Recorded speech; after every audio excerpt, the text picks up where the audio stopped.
Hello everyone. Welcome to Dead Time Stories. I know many of you enjoy listening to these videos as you fall asleep. So before you drift off, I'd love for you to leave a comment letting me know where in the world you're tuning in from. And if you're enjoying the story, don't forget to like and subscribe. Alright, now let's get comfortable, relax, and dive into tonight's story. Marcus adjusted the straps of his jacket as the guard shack door groaned open.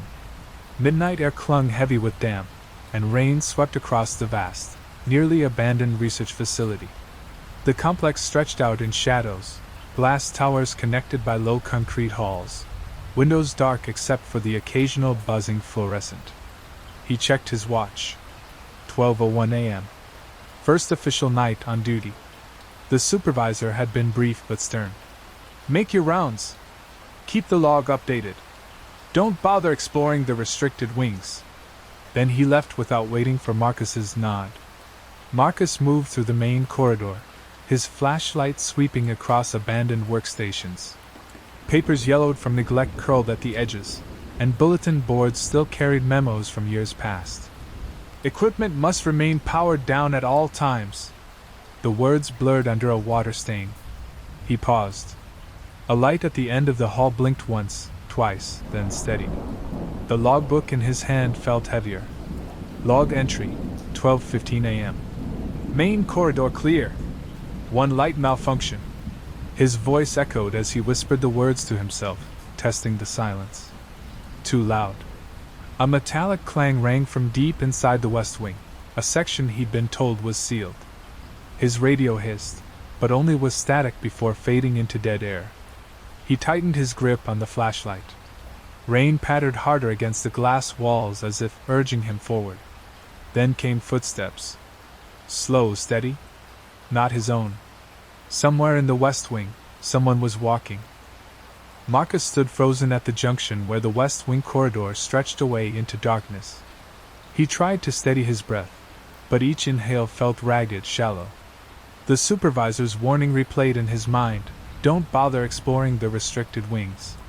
He told himself it was a pipe expanding, or maybe a piece of loose metal slamming shut with the rain. But the sound had been deliberate. Footsteps, measured and unhurried. He clicked his pen and forced his hand to move. Log entry, 12:20 a.m. Unconfirmed noise in West Wing. Investigating. The words looked absurd on the page, flimsy against the weight of the dark ahead. He shut the book, slid it into his pocket, and began walking. The West Wing felt different the moment he entered. The air carried a faint chemical bite, like ammonia, and the floor tiles were slick with condensation. His flashlight beam shook as he swept it across peeling paint and locked laboratory doors. Each one bore faded stencils. "Specimen storage, biohazard observation." A noise echoed. Not footsteps this time. A slow scrape, like something heavy being dragged across tile. Marcus's mouth went dry. He rounded the corner, light trembling in his grip. The corridor stretched long, ending in a double door chained shut with rusted links. Nothing moved. He waited, straining his ears. Silence.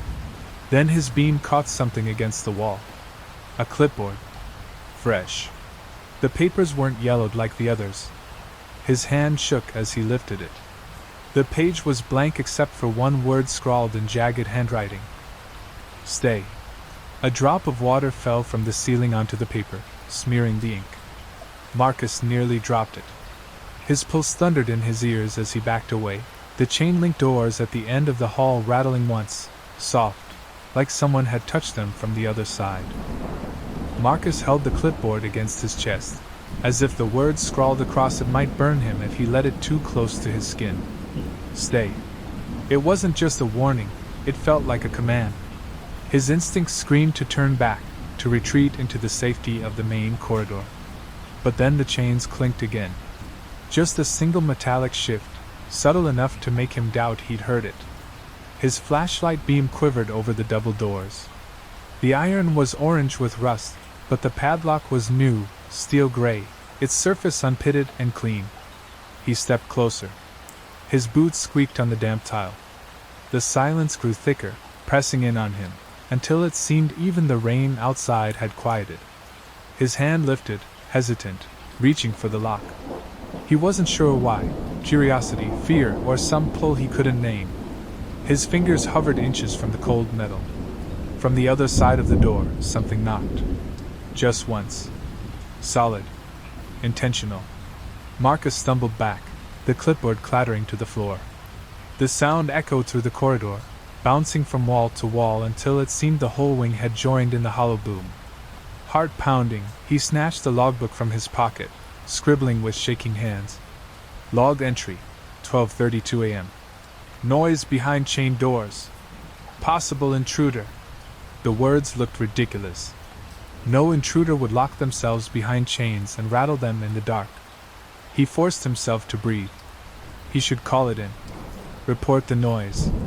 Hand the problem to someone else. But the radio on his belt sputtered only with dead air when he tried.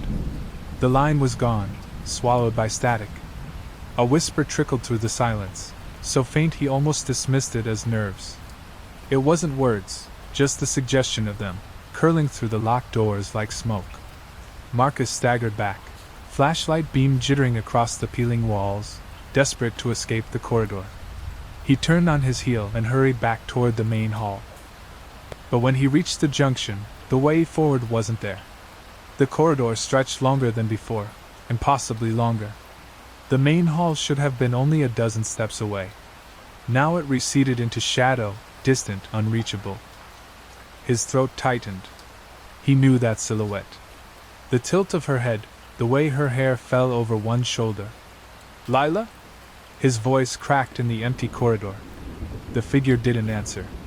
She only turned slightly, just enough for him to glimpse her face, his sister's face, before she slipped back into the room, the door drifting wider.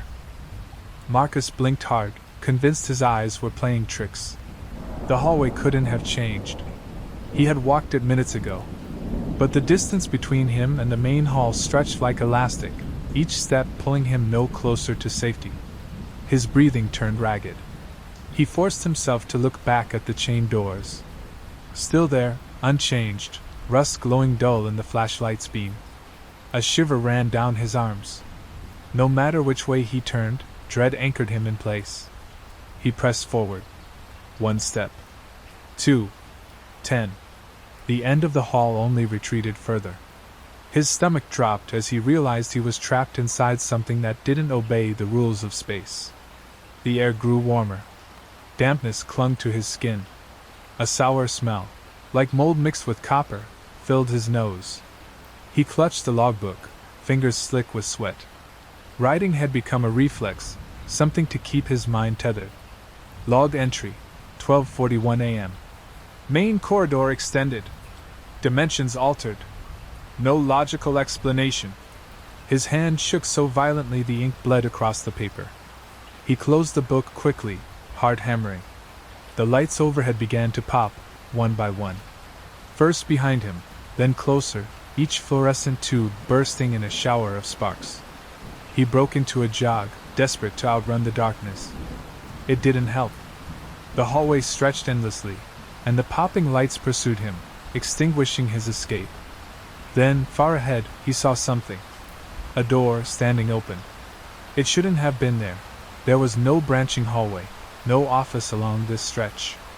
Just concrete walls and locked labs. Yet the door waited, cracked open, faint lights spilling across the tiles.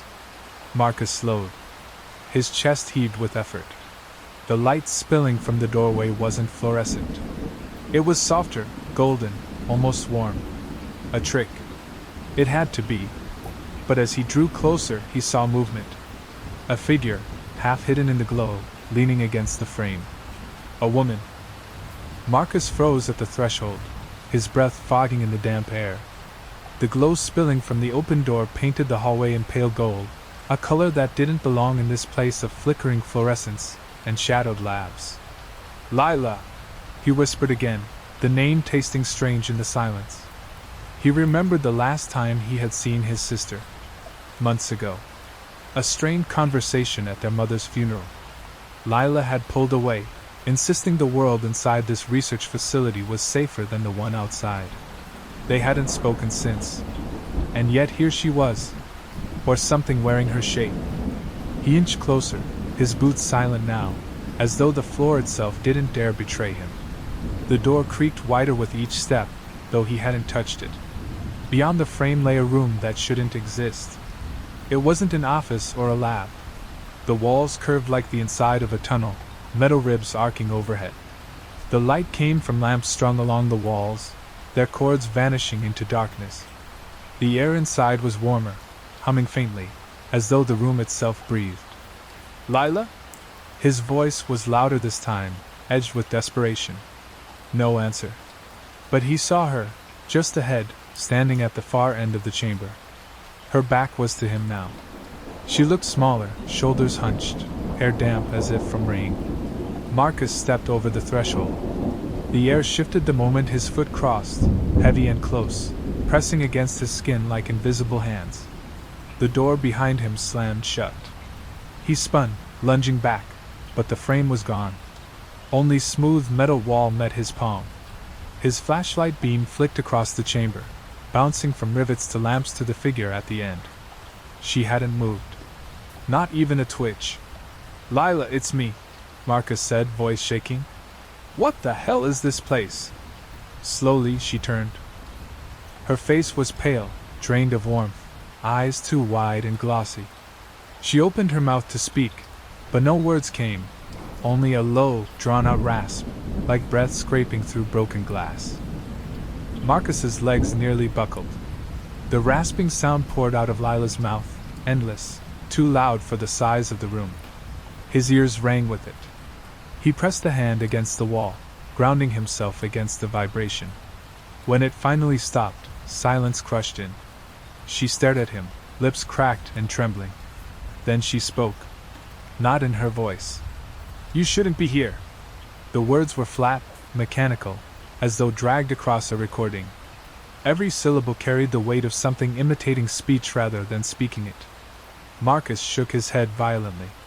"No, you're not her. Where is she? Where's Lila?" The figure tilted its head. Its lips didn't move this time, but the same hollow voice rang out. "She never left." He stumbled backward, his flashlight beam quivering across the ribbed walls. Lamps flickered. Shadows stretched. Marcus forced himself to keep talking, to stay tethered to something human. "If you're trying to scare me, it's working. Just stop this." The figure stepped closer.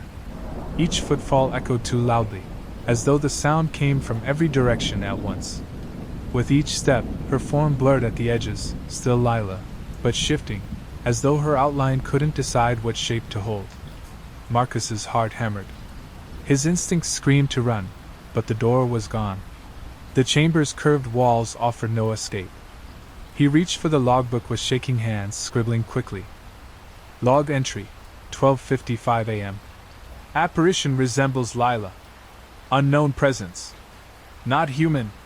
The pen tore through the paper. He dropped it, backing against the cold metal wall. The figure was only a few feet away now. Her eyes locked onto his, unblinking. When she spoke again, the words were sharper, closer to Lila's real voice, but stretched, hollow, as if something deep inside her was breaking. "You came back too late." Marcus's throat closed. "Back? I never." The lamps overhead blew out at once, plunging the chamber into blackness. The darkness was complete. Marcus lifted the flashlight, thumbing the switch again and again, but it gave only a weak sputter before dying. He was swallowed whole. His chest heaved. He pressed his back flat against the wall, fingers splayed against cold metal. The silence felt deeper than silence. It pressed into his ears, humming like static just out of reach. He whispered, "This isn't real. This isn't real." Then a sound. Bare feet on metal, padding closer. Slow. Careful. "Lila?" His voice cracked. He already knew it wasn't her, but hope clung like a parasite. The steps stopped just in front of him. He could feel it there, the weight of a body, the warmth of breath grazing his cheek. His instincts screamed to recoil, but his legs wouldn't obey. Something brushed his hand. Not fingers. Too long, too jointed. Cold. It traced over his skin with unsettling care, as if studying the texture of him. Marcus gagged on panic, jerking his arm back. The thing shifted closer. A voice rasped inches from his ear, softer now, intimate. You left her here. He turned blindly, palms sliding across the wall, searching desperately for a seam, a panel, any sign of escape. The chamber curved endlessly beneath his hands, smooth and unbroken. The presence moved behind him. He heard its weight scrape, then the sound of something dragging across the floor. A claw? A limb? His breath hitched. Then, faintly, light. A glow from across the chamber, weak but real. Marcus's heart surged as he stumbled toward it. It wasn't a doorway this time. It was a vent, a square opening no wider than his shoulders, light seeping from the cracks. Behind him, the voice shifted again, climbing in pitch until it warped into a sound halfway between a scream and a laugh. Marcus shoved himself into the vent without hesitation, metal edges tearing at his jacket. He pulled himself forward, chest scraping against steel, lungs burning. The last thing he heard before the chamber vanished behind him was that broken voice, echoing through the tunnel. Crawl as far as you want. I'll follow. Marcus pulled himself deeper into the vent, every movement echoing like thunder inside the narrow shaft. The light spilling ahead flickered faintly, never growing stronger, as though it retreated just as he reached for it. The air was stale here, thick with dust. Each breath scraped his throat raw. Metal groaned under his weight, the sound rolling through the ducts like a warning. He tried not to look behind him. Tried not to think of what might be crawling there, silent, patient. But he couldn't help it. He twisted his neck, peering over his shoulder into the pitch black. Nothing. Only his own ragged breathing, bouncing back at him. Not real, he whispered. Just a vent. Just a vent. Then he froze. A handprint smeared the duct wall beside his face. Fresh, damp, the streak glistening faintly in the half-light. Not his. Larger. Fingers too long, pressed hard enough to leave rivulets trailing downward. Marcus's pulse slammed in his ears. He forced himself forward, elbows jamming into his ribs as he dragged his body inch by inch. The light ahead shimmered now, wavering like candle flame. He reached for it with trembling hands, and stopped again. There was sound in the vent. Not from behind. From ahead. Something moving in the same tight crawl space. The faint scrape of nails against steel. The rasp of shallow breathing. The light blinked out. Marcus's blood ran cold. The dark was absolute again, pressing against his eyelids no matter how wide they stretched. He froze, every muscle screaming to move but terrified of the noise. Then, softly, from just a few feet ahead. Marcus. The voice was unmistakable this time. Lila's. Gentle, trembling, achingly familiar. He clenched his teeth, heart splintering. He wanted to believe it. God, he wanted to. But in the suffocating dark of the vent, belief felt like the most dangerous choice of all. Marcus couldn't move. His body pressed flat against the steel, every muscle coiled. The vent seemed to narrow around him, closing in until he could barely draw a breath. Marcus! The voice came again, closer now. Too close. It filled the shaft like smoke, seeping into his ears. He squeezed his eyes shut, forcing his hands to keep pulling him forward. The sound of his own scrambling elbows and knees clanged loud in the crawl space, but he didn't care. He had to get away from that voice. A scrape followed him. Not hurried. Leisurely. As though whatever crawled in the dark knew it didn't need to rush. You left me here.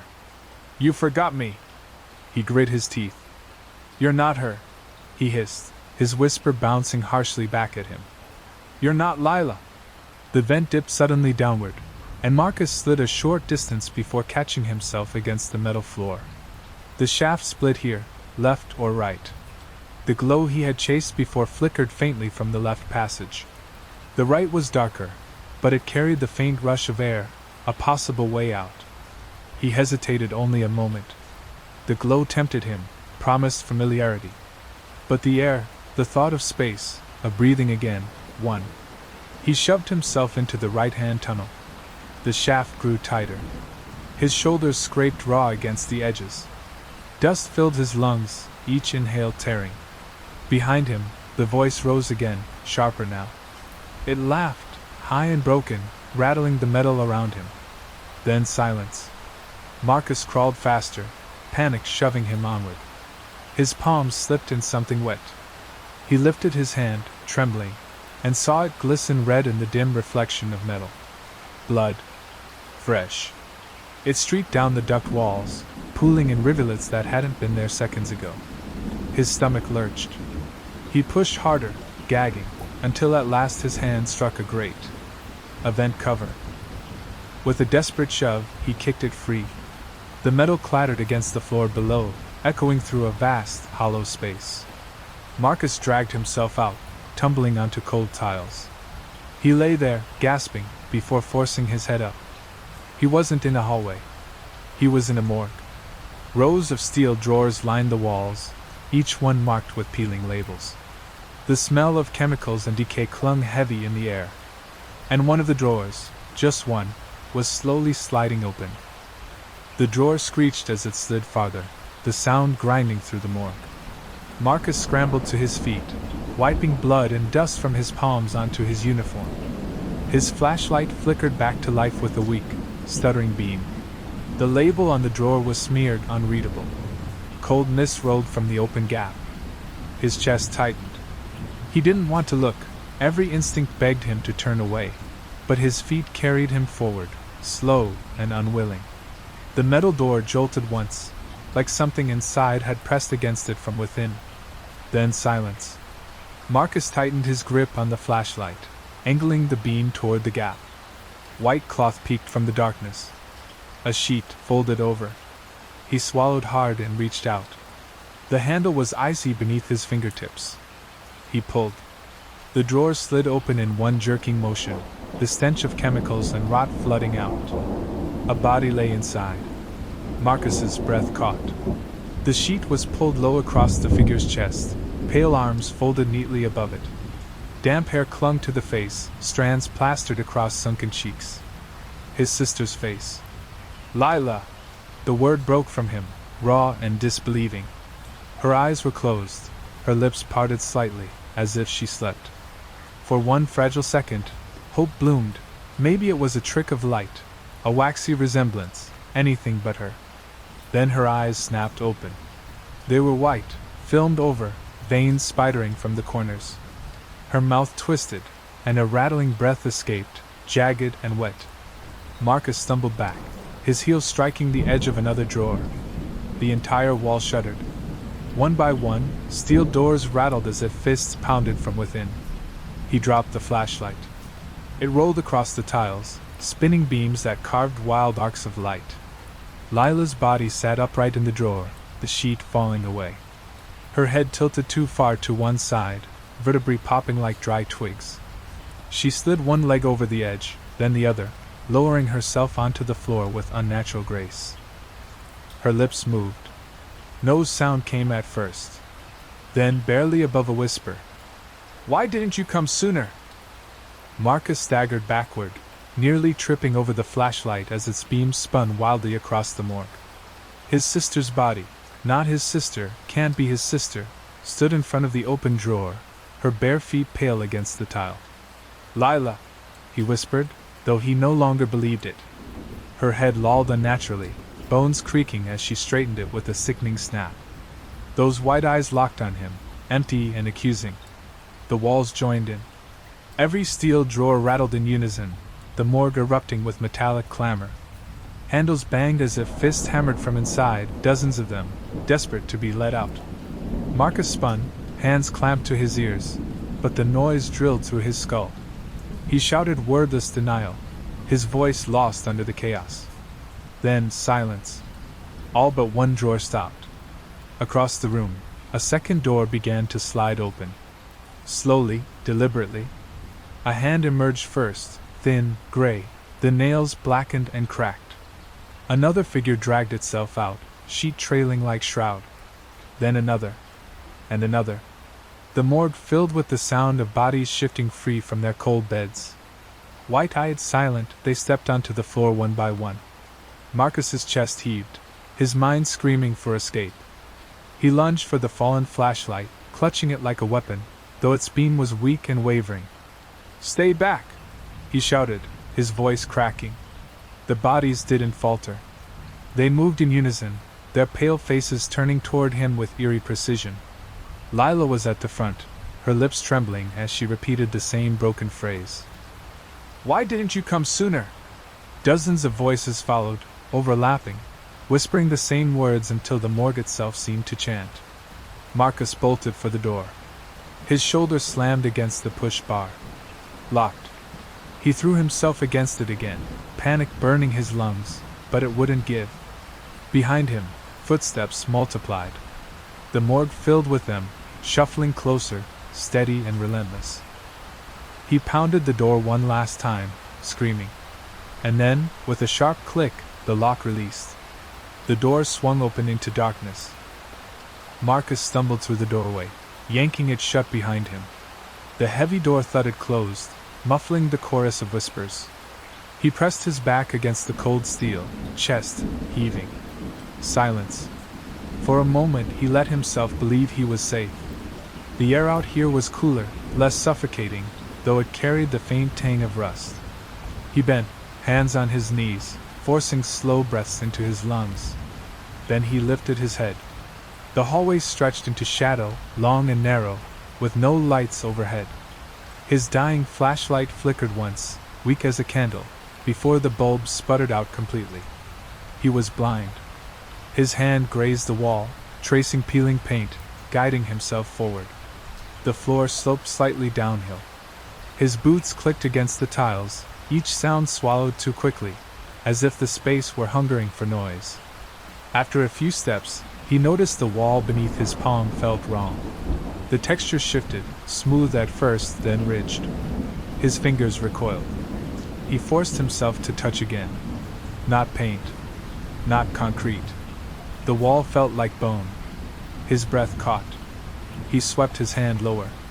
Rows of sharp ridges jutted out, aligned like teeth. The hallway wasn't built of stone at all. It was lined with something alive. Or once alive. Marcus jerked back, heart pounding. The silence broke. Something moved up ahead. A faint shuffle, dragging across the floor. "Who's there?" His voice cracked, pathetic in the endless dark. No answer. Only the shuffle, closer now. Wet, uneven. He backed up until his shoulders hit the morgue door again. His fingers clawed blindly for the handle, but it was gone. Smooth wall. No seam, no latch. The door had vanished. A dim glow bled into the hall ahead, sickly green, like phosphorescence. The shuffle grew louder, steady, approaching.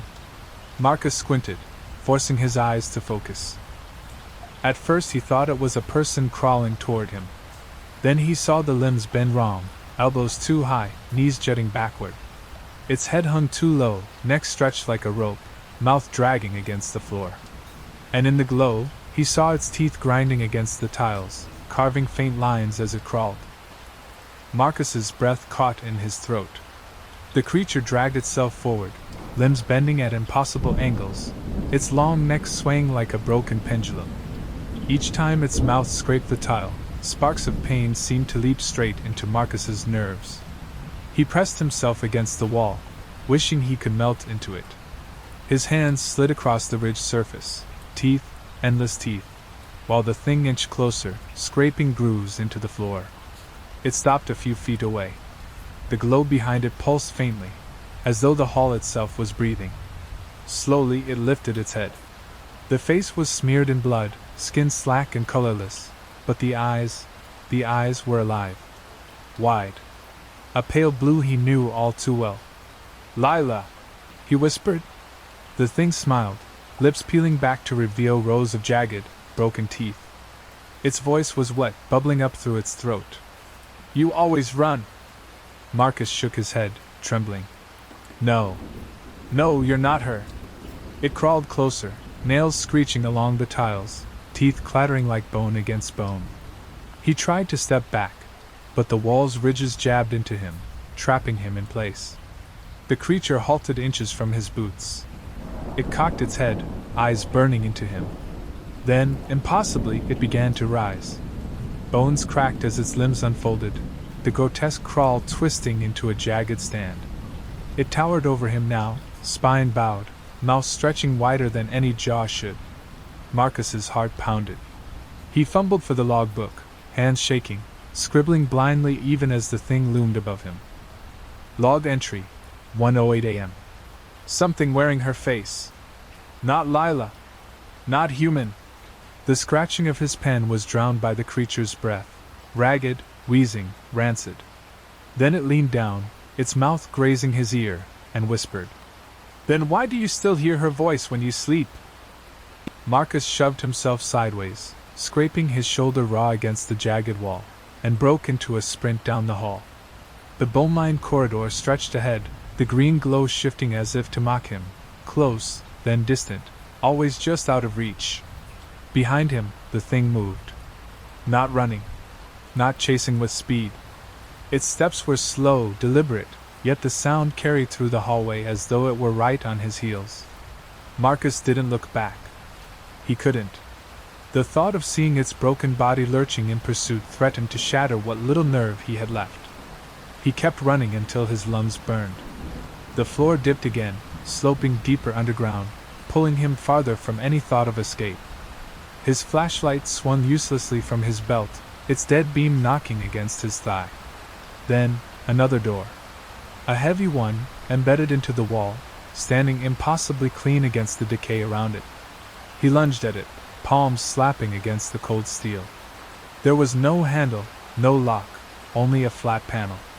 His breath fogged against it as he whispered, "Please open." The steel shifted with a groan, sliding aside into the wall. Marcus stumbled through without hesitation. The door slammed shut behind him. He spun, pressing against it, but there was no seam, no edge, just seamless metal. The thing in the hall was gone, its scraping limbs silenced. Relief lasted only a moment. This room was worse. Rows of chairs lined the walls, each one bolted to the floor. Restraints dangled from their arms, cracked leather stiff with age. Broken lights swung above, their faint glow revealing stains that no cleaning could erase. At the far end of the room, a mirror stretched wall to wall. Marcus staggered toward it, hoping for another way through. But when he looked into the glass, his stomach turned to ice. The reflection wasn't his own. It was Lila, strapped into one of the chairs, eyes wide, mouth opening in a scream he couldn't hear. Marcus froze in front of the glass, his hands trembling at his sides. Lila stared back at him, strapped to one of the bolted chairs, her body thrashing against the restraints. Her mouth opened wide, a silent scream spilling across the surface. He touched the mirror. Cold. Too cold. The surface trembled faintly beneath his palm, rippling as though it were water straining to stay still. "Lila," he whispered. "I see you. I'm here." Her reflection shook her head violently, hair whipping across her face. Her eyes locked on his, pleading, frantic. Then she mouthed a single word, "Run." Marcus staggered back. The other chairs behind her came alive in the reflection. Shadows took form, blurred figures, faceless, writhing against restraints of their own. One by one, their mouths stretched open in the same silent scream. But in the room around him, the chairs were empty. He pressed closer to the mirror, desperate for something, anything. "Tell me where you are. Tell me what I can do." The glass shuddered. A long crack split the surface from corner to corner. He jumped back as the fracture spread, multiplying like veins across ice. The reflection changed. The Lila he saw now wasn't restrained. She stood directly opposite him, inches away on the other side of the glass. Her face was pale, lips trembling, eyes wet with the grief that tore into him. She lifted her hand and pressed it to the glass. Against his will, Marcus raised his own, palm to palm, only the thin wall separating them.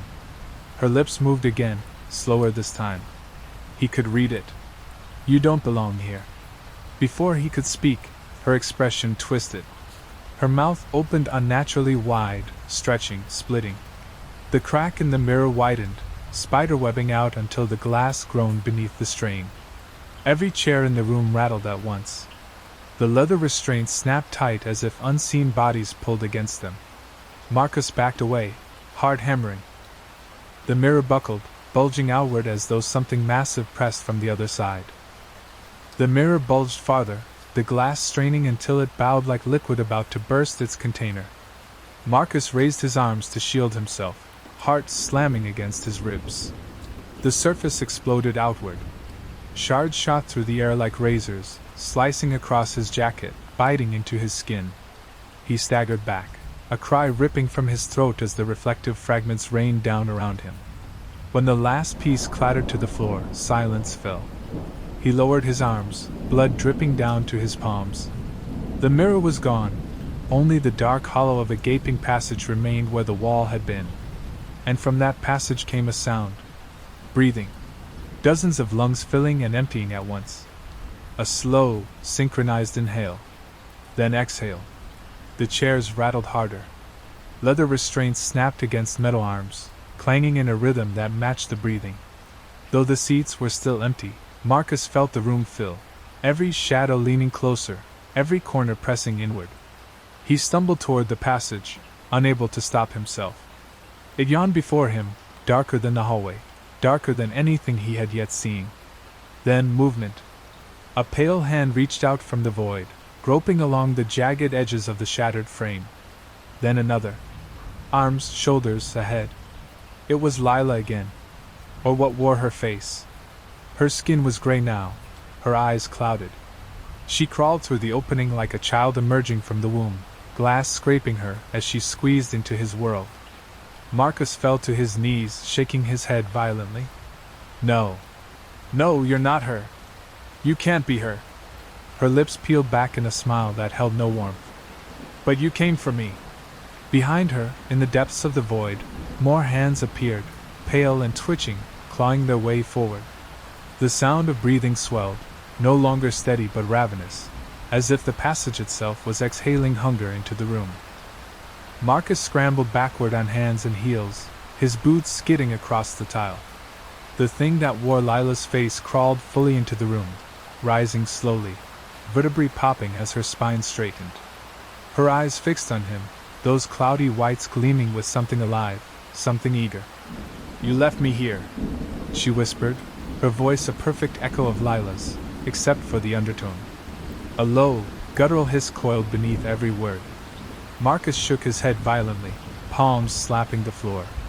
That's not you. You're not her. The smile widened, cracking her cheeks. Blood welled at the corners of her mouth, dripping down her chin. But I remember everything she did. Every word you said. Every time you chose to stay away. She stepped closer. Behind her, the void writhed with movement, arms, faces pressing against the edges, fighting to emerge. The air filled with wet, eager sounds. Marcus lurched to his feet, clutching the useless flashlight like a weapon. His voice shook. Stay back. The thing tilted its head. For one fragile moment, its expression softened, his sister's expression, just as he remembered it. Tired. Sad. Human. Please, Marcus, it said. Don't leave me alone again. He faltered. His grip loosened on the flashlight.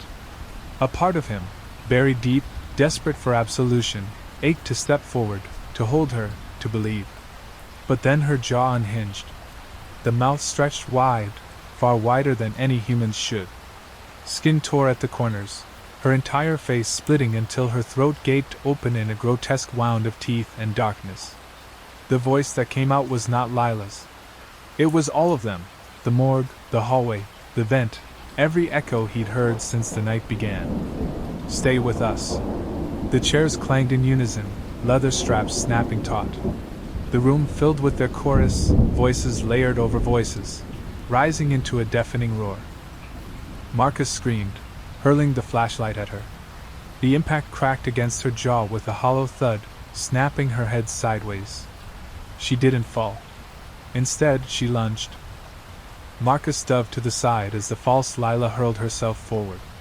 She hit the floor with a bone-shaking crack, limbs splaying at impossible angles before twisting back into place. Her head jerked toward him, that torn jaw opening wider, a black void ringed with teeth. He scrambled toward the nearest row of chairs, yanking one hard enough that the bolts shrieked against the floor. The chair barely budged.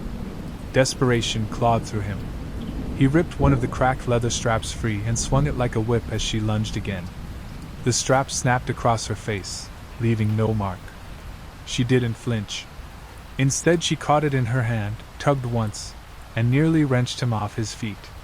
Marcus tore free, stumbling back. Behind her, the void widened. More shapes pressed through, faces pushing into this world, faces with empty sockets, mouths opening in silent screams. Their arms writhed, clawing at the jagged frame, ready to spill into the room. Marcus ran for the far corner. His boots slipped in something slick. He fell hard, palms slapping into a smear of congealed blood. The smell made him gag. He forced himself up just as the false Lila charged. Her limbs bent wrong as she came at him, each stride too fast, too jerky. Marcus grabbed the fallen flashlight from the floor, flipped it in his grip, and drove the jagged end into her chest. The plastic cracked on impact, snapping apart, but for the first time, she reeled back, shrieking with a chorus of voices that rattled the ceiling. He didn't wait. He bolted across the room, weaving between the bolted chairs. The roar of the swarm built behind him, louder, closer, until the air itself felt like it was vibrating with their hunger. At the far wall, he saw it, a door, half hidden behind a toppled chair. Smaller than the others, little more than a maintenance hatch. He wrenched it open, the hinges squealing. Without looking back, Marcus flung himself inside. The hatch slammed shut behind him. Darkness. Silence. He sagged against the wall, every muscle trembling, breath ragged. But then he realized the walls here weren't metal or bone. They pulsed. Like flesh. Marcus pressed his palms to the wall, recoiling instantly. It was warm. Soft. The surface rippled beneath his touch, trembling like skin over muscle. He staggered back, nearly tripping over his own boots. His breath came in sharp bursts, the stink of iron thick in the air. The hatch behind him had vanished. No seam, no outline, only more of that quivering flesh stretching endlessly. A dim red glow seeped through the corridor, as though the walls themselves bled light. He forced himself forward, one step at a time. The floor squelched under his weight, each step sinking slightly, sucking at his heels before letting go. He clutched the ruined flashlight, useless now except as something solid to hold. His logbook was still in his pocket, heavy against his chest. The thought of writing seemed absurd, yet his hand twitched toward it anyway. Proof he hadn't gone mad. The corridor narrowed. He had to angle his shoulders, dragging his jacket against the slick surface. The walls throbbed with a slow rhythm, steady, deliberate. A heartbeat. Marcus froze. He pressed his ear to the wall. It was a heartbeat. Deep. Slow. Echoing through the passage like he was walking inside the chest of something colossal. His skin crawled. He shoved forward, desperate to reach an end, any end. Then came the sound. Whispers, muffled at first, growing clearer as he pushed deeper. Dozens of voices overlapping, indistinct, rising and falling like a crowd murmuring just beyond sight. He strained to hear. One voice cut through the rest. His sister's. Marcus! His throat tightened. Lila? The walls convulsed, squeezing around him. He gasped, pinned, the air hot and foul in his lungs. The whispers swelled into cries, wails that bent into laughter, echoing inside his skull. The passage ahead opened suddenly, the glow spilling into a vast chamber. Marcus stumbled through, collapsing onto the floor of what looked like a cavern carved entirely from flesh. Veins pulsed across the walls, feeding into a grotesque mass at the center. It was a heart. Enormous. Beating. And with every pulse, it whispered his name. Marcus staggered to his feet, eyes locked on the pulsing mass. The heart loomed taller than him, veins snaking outward into the chamber like roots. Each throb sent a tremor through the floor, a vibration that rattled his bones. "Marcus!" The whisper came again, louder now, layered with countless voices. Some were strangers. Some were his own. And beneath them all was Lila. He shook his head, sweat dripping into his eyes. "No. No, this isn't real." The heart pulsed harder. Its slick surface split, revealing a slit that widened into something like a mouth. The flesh peeled back, strings of sinew stretching and snapping. From within, the voices poured louder, forming words. "You left her. You left us. You belong here." Marcus stumbled back until his shoulders struck the chamber wall. His fingers clawed at the logbook, yanking it free, scribbling furiously even as tears blurred his vision. Log entry, 1:23 a.m. Organic chamber. Central heart structure. Speaking. Knows my name. The pen tore through the page, smearing ink across his shaking hand. The heart convulsed. Something shifted inside it, shapes pressing outward against the membrane, faces swelling the surface before sinking back in. Dozens of faces, all screaming silently. Then one face lingered. Lila. Her mouth moved in rhythm with the heart's whispers, her eyes locking on his. "Let me out, Marcus." He dropped the logbook. His legs refused to move, caught between terror and a desperate pull toward the grotesque organ. His chest burned with guilt, with memory. The funeral. The words he hadn't said. The months of silence. The heart's slit widened, strings of muscle stretching into something like an opening. "Come back to us," the voices crooned. "Step inside. Join her." Marcus's knees buckled. The heat of the chamber pressed closer, clinging to his skin like sweat. He knew, if he stepped into that opening, there would be no coming back. But Lila's face was still there, and she was crying. Marcus staggered forward, one trembling step, then another.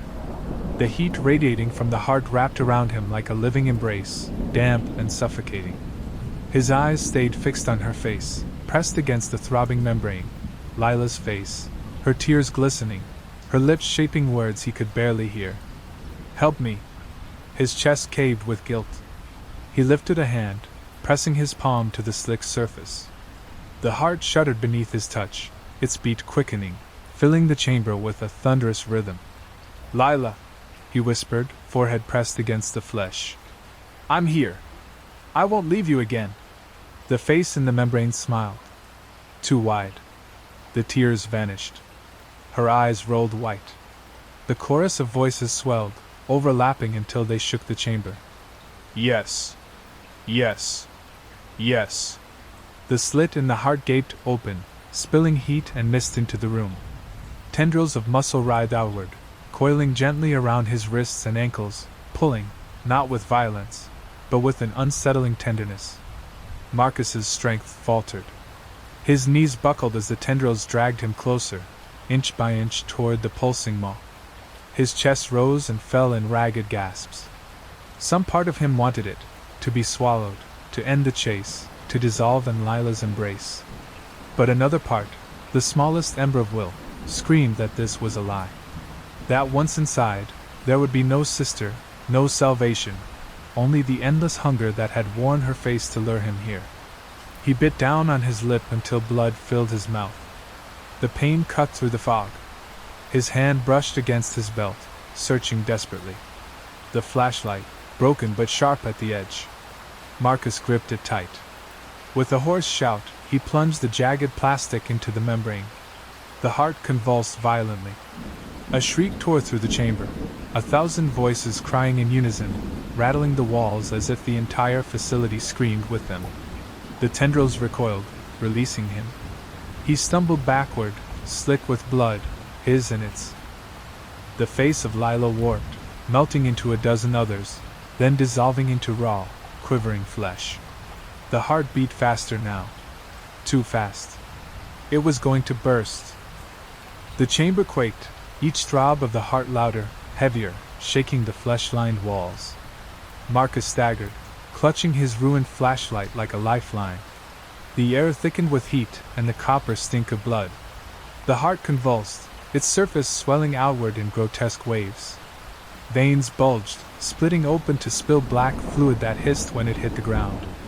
The slit mouth gaped wider, emitting a shriek that wasn't sound so much as pressure, an invisible scream that pressed into his skull, threatening to split him open. Marcus dropped to his knees, palms clamped over his ears. Blood ran from his nose. His vision blurred, colors bleeding at the edges. The logbook lay on the floor a few feet away, its pages fluttering as if caught in some unseen wind. Faces pushed against the membrane again, dozens, then hundreds. They rippled across the surface like trapped souls in boiling water. Some he recognized, others strangers, but all of them mouthed his name. The heart ruptured. A jagged tear split it down the center. With a wet, explosive sound, it burst, vomiting a torrent of black ichor into the chamber. The liquid surged like a living tide, flooding the floor, carrying with it fragments of bone, hair, and broken limbs. Marcus gagged as the stench hit him. He scrambled onto a ledge of pulsing muscle, trying to escape the flood, but the fluid rose quickly, lapping at his boots. Something moved within it. Hands, hundreds of them, reached up through the black tide, grasping, clawing. Their fingers grazed his legs, pulling at his clothes, their nails scraping his skin. He kicked free, shoving higher onto the slick wall. The tendrils of the heart writhed wildly, thrashing like severed snakes. One snapped past his face, slashing his cheek open. The chamber's ceiling cracked above him. Flesh split, raining chunks of wet tissue. For an instant he saw darkness beyond, another void waiting to swallow the room. The flood surged again, crashing against him, dragging him down. He clawed at the wall, slipping, drowning in the grasp of countless hands. His scream ripped out raw, swallowed immediately by the tide. And then, he fell. The chamber collapsed beneath him, the world tearing apart in a roar of black water and voices. Marcus tumbled through the torrent, his body battered against debris, splintered bone, fragments of chairs, the limp weight of corpses swept along with him. He tried to scream, but the black liquid forced its way into his mouth, burning like acid as it slid down his throat. He clawed upward, but there was no surface, only endless darkness and hands dragging him deeper. Fingers tangled in his hair, hooked into his jacket, scraped down his arms. Their grip was cold, but desperate, as if every one of them wanted to anchor themselves to him, to pull him into their endless drowning. Through the chaos, he thought he saw faces, eyes opening in the current, mouths moving without sound. He kicked wildly, broke free of one clutching corpse, only to be seized again. Then the current shifted. The flood narrowed, pulling him faster, funneling him into a black throat of rushing water. He slammed against walls that pulsed like muscle, scraping skin from his arms. The roar grew louder until it drowned thought itself. Suddenly, he was expelled. He crashed hard onto stone, coughing up black bile, lungs burning. The torrent rushed past him into a chasm too wide for his eyes to measure, vanishing into infinite dark. Marcus rolled onto his back, gasping. The air here was colder, still heavy with rot but sharper, like the bite of winter. His vision swam, but slowly the shapes around him emerged. He was lying in a cavern, but this one was not flesh. It was stone. Jagged pillars rose into the dark, dripping with moisture. The ground was littered with bones, human, animal, and others he couldn't name. And on the far side of the cavern stood a door. It was massive, carved of black iron, covered in symbols that glowed faintly like embers. The surface rippled as though something behind it breathed. Marcus staggered to his feet, swaying. His body screamed in protest, every muscle trembling from exhaustion. But his eyes fixed on that door. He felt it before he understood it. Whatever waited beyond was the source. The heart had only been a part. A vessel. The true horror was still waiting. Marcus staggered forward, every step crunching across brittle bones. Some were splintered, others gnawed. Skulls stared upward with hollow sockets, their jaws locked in silent screams. The cavern air echoed faintly, as if the cries had never stopped. He crouched to steady himself, brushing his hand over one of the skulls. It wasn't ancient. Hair still clung to it in damp tufts. His stomach lurched, bow rising, but he forced himself to look closer. Carved into the forehead was a symbol, the same twisted mark that glowed on the iron door. More bones bore the same carvings, etched deep into femurs, ribs, even teeth. Sacrifices. Offerings. Or warnings. Marcus swallowed hard, fighting the dizziness threatening to pull him under. He pulled the logbook from his jacket, though it was soaked and ruined. Ink smeared across the pages, but he pressed his pen down anyway, carving words deep enough to tear the paper. Log entry, 1:47 a.m. Cavern of remains. Symbols match iron door. Victims marked. Ritualistic. The sound of the pen steadied him for a moment, gave him the illusion of control. Then something clattered behind him. He spun, nearly slipping on the bones. One of the skulls had shifted, rolled a few inches. It wasn't alone. Bones began sliding across the cavern floor, scraping against one another, moving with no hand to push them. The sound grew louder, filling the space like a storm of dry leaves.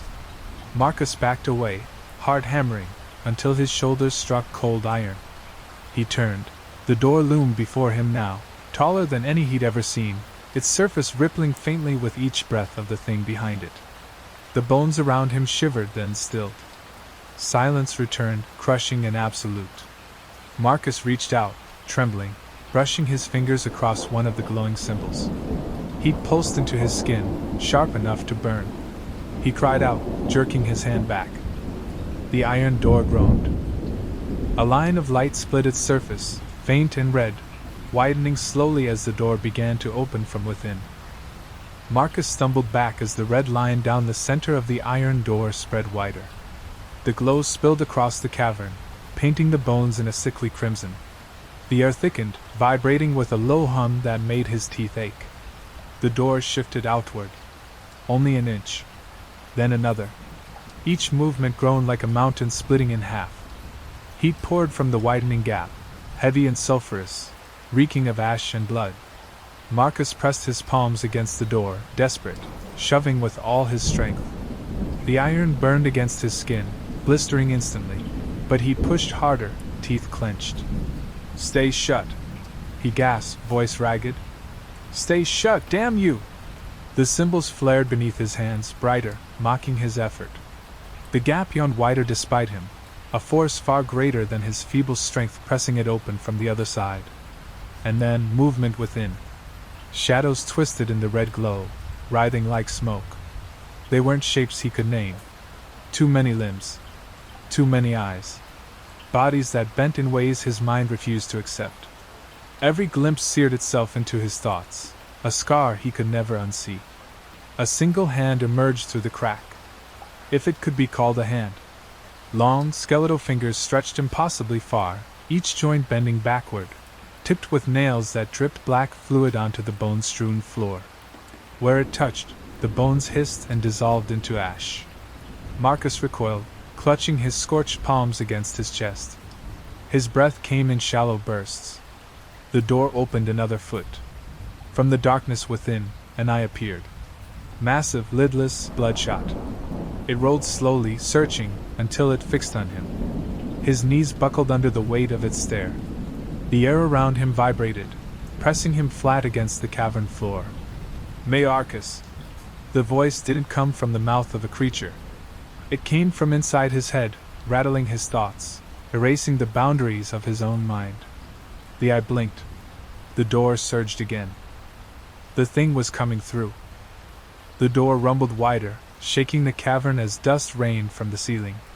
The skeletal hand scraped further out, dragging its claws across the stone, carving furrows deep enough to split rock. The massive eye never blinked, pinning Marcus like an insect under glass. His body screamed to flee, but there was nowhere to go. Bones stretched endlessly, the cavern walls too steep, too jagged. His scorched palms ached, useless against the impossible force pushing the door open. Then something shifted beneath him. The pile of bones trembled, rolling as if stirred by a current. Marcus scrambled back, heart hammering, when the floor gave way. A hollow opened beneath the ossuary, a black gap hidden under centuries of remains. A tunnel. He didn't think. He dove headfirst, sliding into the darkness just as the door boomed wider. The voices poured through the crack, howls and whispers and laughter all woven together, promising nothing but ruin. Marcus tumbled through the boned chute, sharp edges tearing at his arms and back. He bit down hard to stop from screaming, choking on dust and fragments. The descent seemed endless. His body bounced and twisted, bruises blooming across his ribs.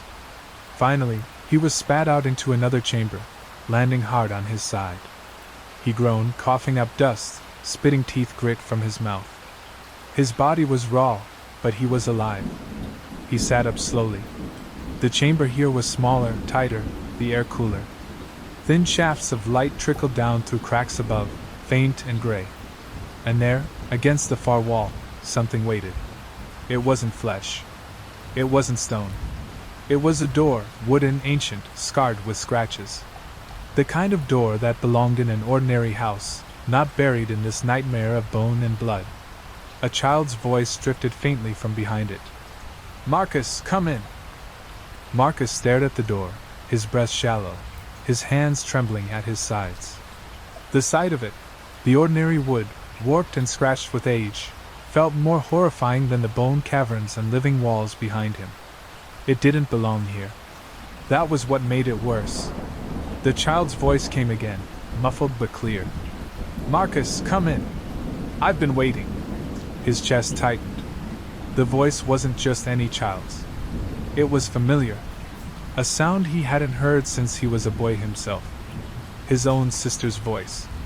Lila, as she had sounded when she was 6. He staggered closer, boots crunching against loose fragments of bone. His fingers brushed the wooden surface. It was warm, almost feverish, pulsing faintly beneath his palm as though it were alive, though still carved with scars and claw marks. "Lila?" His voice cracked, trembling. "Is that you?" A pause. Then the child's voice giggled, light and sweet. "Of course it's me. Come inside. We can play like before." His stomach turned. Every instinct screamed trap. Yet the sound of her voice stirred something deep, memories of simpler days, of laughter in the backyard, of her tugging his sleeve to follow her. Memories untainted by funerals, silence, and guilt. He pressed his forehead against the door, eyes burning. The giggle came again, softer now. "Hurry! They're coming!" Marcus stiffened. He turned back to the bone chute he had fallen through. Faint tremors shook the chamber above. Dust sifted down, and the whispers began again, distant but closing in. He had no choice. With shaking hands, he gripped the rusted handle and pulled. The wooden door swung open. Warm light spilled out, impossible sunlight, golden and soft. The smell of grass and earth drifted in, crisp and fresh. Marcus blinked hard, shielding his eyes against the brightness. And through the light, a child's silhouette skipped toward him, small hand outstretched. "Come on, Marcus," the little girl said, smiling. "Let's go home." Marcus stood frozen at the doorway, bathed in warm light. The girl's hand hovered inches from his, small fingers curling in invitation. For a heartbeat, he almost reached out. The ache of memory was unbearable. Summer afternoons, backyard games, Lila's laughter echoing like bells. But something was wrong. The warmth pressed too heavily against his skin, clinging like steam. The air smelled sweet, almost sickly, as though rot were buried beneath the grass. The little girl tilted her head. Her smile was wide, too wide, her teeth just slightly too sharp. "What's wrong, Marcus?" she asked in that high, innocent voice. "Don't you want to come home?" His chest tightened. His fists clenched at his sides. "You're not her," he whispered. "You're not my sister." The child's face flickered. For an instant the smile stretched wider, jaw dislocating with a crack. Then, just as quickly it was gone, the sweet face restored. "Of course I am," she said. "I remember everything. Your secrets. The promises you broke. The night you didn't come when I asked." Marcus stumbled back a step. The bones in the chamber rattled faintly, the whispers growing louder above. The cavern trembled as if whatever he had fled was clawing its way closer. He looked at the golden light spilling through the door. Beyond the girl, he could see trees swaying in a gentle breeze, sunlight dappling a meadow. His body yearned for it, starved for relief after so much darkness. But his mind screamed that it was a lie. The girl extended her hand further. "Please, Marcus. If you don't take it now, you'll never see me again." Behind him, the bone chute cracked, widening. Hands began to claw down through the gap, pale fingers scraping for him. Marcus's pulse thundered. He was trapped between the swarm behind and the impossible light ahead. He had to choose. The hands clawing through the bone chute stretched farther, pale fingers raking the stone, snapping bones aside as they reached for him. Their whispers bled into the chamber, a chorus of hunger. Marcus's chest heaved. His eyes locked on the girl framed in sunlight, her smile patient, her hands still extended. Behind her, the meadow swayed in a breeze he could almost feel brushing his sweat-soaked skin. He shut his eyes. If this is a lie, then let it be the last one I see. With a desperate cry, Marcus lunged forward and seized her hand. The warmth of her skin was wrong, clammy, almost rubbery, but he forced himself to hold on as the light swallowed him whole. For an instant bliss. Fresh air filled his lungs, cold and clean. The stench of rot vanished. He blinked against the brightness, tears running down his face as the meadow sharpened into focus. Green grass, blue sky, trees stretching upward into sunlight. The girl, Lila as a child, skipped ahead, laughing, tugging him into the meadow. "See? We're home now. Just like before." Marcus stumbled after her, dizzy with relief. His boots sank into soft grass instead of bone. His body ached, but the oppressive weight of the nightmare seemed to lift, just enough for him to breathe. He let himself believe for 3 fragile breaths. Then he noticed the meadow didn't move. The trees swayed, but the leaves made no sound. The grass bent, but never righted itself. The sky above was bright, but the sun never shifted. And the girl wasn't casting a shadow. Marcus stopped cold. His hand slipped from hers. The smile on her face froze, stretched wider, until the skin cracked at the corners. Her voice deepened, echoing from the unmoving sky. "You finally came home." The meadow trembled. The trees bent inward. The ground beneath him pulsed, grass peeling back to reveal flesh, soil splitting open to expose rows of teeth gnashing just below the surface. The world itself had been waiting for him. The ground lurched beneath Marcus's boots. Grass tore away in long strips, revealing raw muscle pulsing underneath, soil bleeding black ichor. The meadow's stillness broke at once. The trees groaned, splitting down the middle as their trunks twisted into grotesque spines, branches curling into claws. Marcus staggered back, heart hammering. The sky flickered, no longer blue but gray and torn, stitched together with veins that pulsed like lightning. The little girl turned to face him. Her shadowless body rippled, flesh stretching as though she were a husk filled with something too large. Her eyes sank into black hollows, her smile splitting until it carved across her cheeks like a wound. "Stay," she crooned, her child's voice breaking apart into layered tones, male, female, animal, all speaking through her mouth. "You were always meant to stay." The ground yawned open behind her. Rows of jagged teeth gnashed in the pit, tongues of flesh lashing upward, tasting the air. From within the chasm, 1,000 voices called his name, each one pulling at his mind. Marcus ran. His boots pounded across the false grass, each step sinking into the bleeding soil. The trees clawed at him as he passed, splinters raking his arms. The air thickened, syrupy, each breath a struggle.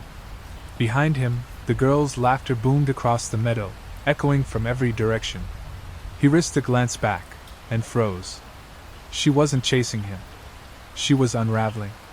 Her small body split open, spilling a torrent of limbs, faces, and teeth that poured across the meadow, swallowing everything in its path. The ground buckled. The horizon folded in on itself. Marcus sprinted harder, lungs tearing, searching for anything, an edge, a door, a seam in the nightmare that might lead out. Up ahead, a shape shimmered. Not light this time. Not warmth. A staircase, spiraling upward into darkness, as though carved from shadow itself. Marcus didn't hesitate. He lunged toward it, the meadow collapsing behind him, the false sky crumpling as the devouring mass surged closer. He gripped the first step and pulled himself upward. The staircase held. Marcus climbed, his legs trembling with each step. The staircase was narrow, its stones slick with condensation that tasted of iron. He didn't dare look down, but he could feel it, the meadow collapsing into the pit of teeth, the swarm of limbs surging, reaching, failing to touch him as the spiral lifted him higher. The air grew colder as he climbed. His breath fogged in front of him, drifting upward into the black. The steps seemed endless, yet he couldn't stop. Something in the rhythm of the climb pulled at him, urging him to keep ascending. After 100 steps, or 1,000, the staircase began to change. The stone underfoot grew soft, flexing like tendon. Veins bulged along the railing, pulsing faintly.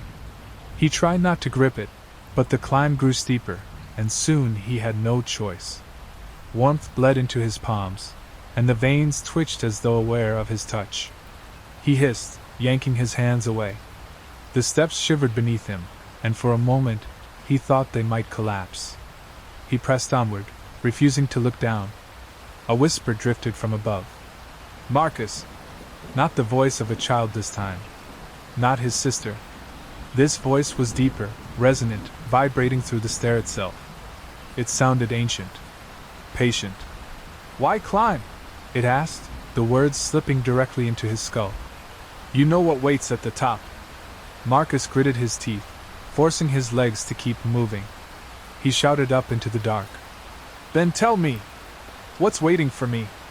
The voice chuckled, a low rumble that shook the spiral. "Yourself." The steps shifted. They widened, curving into a landing. For the first time since he began the climb, Marcus saw a platform. At its center stood a figure. A man. His own face staring back at him. But older. Hollow-eyed. Skin stretched thin over bone. The figure stood silently, waiting, a logbook clutched in its skeletal hands. Marcus froze halfway up the stairs. The figure spoke, voice dry, lifeless. "I've written everything. And still, you never leave." Marcus clutched the railing, his knuckles white, his chest rising and falling in ragged bursts. The figure on the landing stood perfectly still, the logbook open in its skeletal hands. His own name filled every page, written over and over in jagged, uneven scrawls. The older Marcus lifted his head.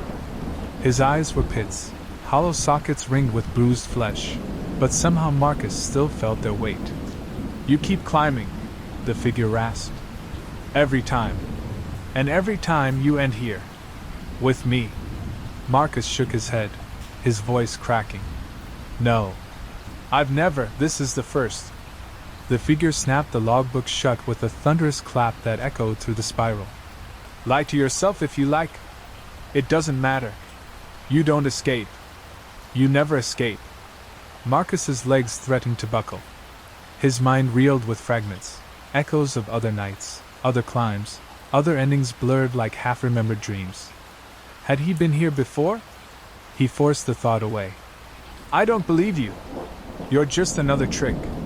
The figure stepped closer, bare feet dragging against the fleshy stone. With each movement, the staircase quivered as if it recognized its master. The figure extended the logbook toward Marcus. "Then take it. See for yourself." Marcus hesitated, but his trembling hand reached out anyway. The book pressed into his palms, its cover sticky, pages damp. He flipped it open. His breath caught. It was his handwriting. Page after page. His log entries, perfectly transcribed, the flickering lights, the chained doors, the vent, the morgue. Even this very moment. Log entry, 2:06 a.m. Offered the book. I take it. I read my own end. Marcus dropped the logbook as though it had burned him. It hit the step and dissolved into black ash, scattering into the air. The older Marcus smiled faintly, his lips cracked and bloody. You can climb higher, if you like, he said. But the one waiting there, he's older still. Marcus's stomach twisted as the ash of the logbook blew across the landing, vanishing into the spiral's endless dark. His older self stood unmoving, the faint smile never faltering, hollow eyes locked on him. Marcus clenched his fists. His palms were torn and blistered, his body weak, but a raw anger burned through the exhaustion. No, he whispered. Then louder, his voice breaking. No! I won't be you. I won't end like this. The older Marcus tilted his head, expression almost pitying. You already have. Over and over. You only forget between the climbs. Then I'll break it. Marcus snapped. His throat felt raw, but he forced the words out. I don't care what's waiting at the top. I won't let this place keep me. The figure stepped closer. The air grew heavier, pressing Marcus down against the railing until his knees bent. His double's voice echoed with countless others now, layered like a chorus. You will. You always will. Something in Marcus snapped. With a hoarse roar, he lunged forward, slamming his shoulder into the gaunt figure. The impact was like colliding with stone, but the older Marcus staggered back, surprise flickering across his ruined face. Marcus drove him toward the edge of the landing. His fists swung wildly, each blow fueled by fury, guilt, and terror. Bones cracked under his knuckles, though whether his own or the figure's, he couldn't tell. The older Marcus didn't fight back. He only stared, the hollow sockets fixed on him, the faint smile still etched across his face. At last, with a final shove, Marcus hurled him over the edge. The figure fell without a sound, vanishing into the spiral's abyss. Marcus collapsed to his knees, gasping, his bloodied hands shaking. His heart pounded, but for the first time since the night began, a flicker of defiance lit in his chest. He lifted his head. The staircase still stretched upward, vanishing into the dark. But for the first time, he felt like the climb might be his choice. Marcus rose unsteadily, his legs trembling, blood dripping from his split knuckles. The landing felt colder now, emptier without the figure standing there. The spiral stretched above, endless and silent. He stared into the dark, chest heaving. His body begged him to stop, to collapse on the step and let the abyss claim him. But the ember inside, the defiance he had tasted for the first time, pushed him on. One step. Then another. The staircase groaned under his weight. The stone felt brittle now, as though it might crumble with each footfall. The railing pulsed faintly, veins glowing with a sickly light. But the steps held. As he climbed higher, the air grew thinner. His breath came shallow, his vision blurring at the edges. Whispers drifted up from below, faint at first, then rising like a tide. They weren't the voices of the swarm. They were his own. Dozens of them. Every time he had cursed, prayed, begged in the nightmare below, the spiral fed them back to him. Not her. Not real. Stay shut, damn you! Law of entry. I won't be you. The chorus grew louder, mocking, smothering. Marcus clutched his ears, stumbling, but the words were inside his skull now, vibrating against bone. Shut up! He screamed, his voice cracking. I'm not you! Not anymore! The echo stilled. For a moment, silence. Then a shape appeared above, small, distant, but clear. The end of the staircase. A landing. A door. Unlike the wooden one before, this door was metal, simple and unmarked. It stood alone, waiting. Marcus's breath hitched. Relief mingled with dread. His legs carried him faster, boots slamming against the steps, desperate to reach it before the spiral decided to take him back. At last he stumbled onto the final platform. The door loomed before him. Plain. Solid. His hand reached for the handle. Behind him, something moved in the abyss. Slow. Heavy. Rising. Marcus froze, hand hovering over the door's handle. The sound rising from the abyss was steady, deliberate, each impact reverberating through the spiral, shaking dust from unseen heights. It was climbing. His body begged him to wrench the door open and flee, but something in the sound rooted him. It wasn't the skittering crawl of the swarm, nor the jerking limbs of the false Lila. This was heavier. Singular. He turned slowly, eyes straining into the dark below. At first he saw nothing. Then, faintly, a glow. 2 points of dull red, swaying with the rhythm of the climb. They rose step by step, growing brighter, closer, until Marcus realized they weren't lights at all. They were eyes. And between them stretched a shape that filled the staircase, too broad for the narrow steps, forcing the spiral itself to warp as it ascended. The railing split. The stone groaned. Yet the thing kept climbing, each step a deliberate refusal to fall. Marcus staggered back against the door, his chest hammering. The creature's head lifted, enormous, features obscured in shadow. But when its mouth opened, the sound that escaped was unmistakable. His own voice, deeper, older, drawn out like a groan. Marcus! He clawed blindly at the door handle, slick with sweat. It didn't budge. He pounded his fists against the metal. Open, damn it! Open! The thing's massive form pulled higher, ribs cracking, joints popping. Its arms stretched, fingers digging into the steps. Every movement bent the staircase further, as if reality itself strained beneath its weight. The red eyes locked on him. There's nowhere else to climb.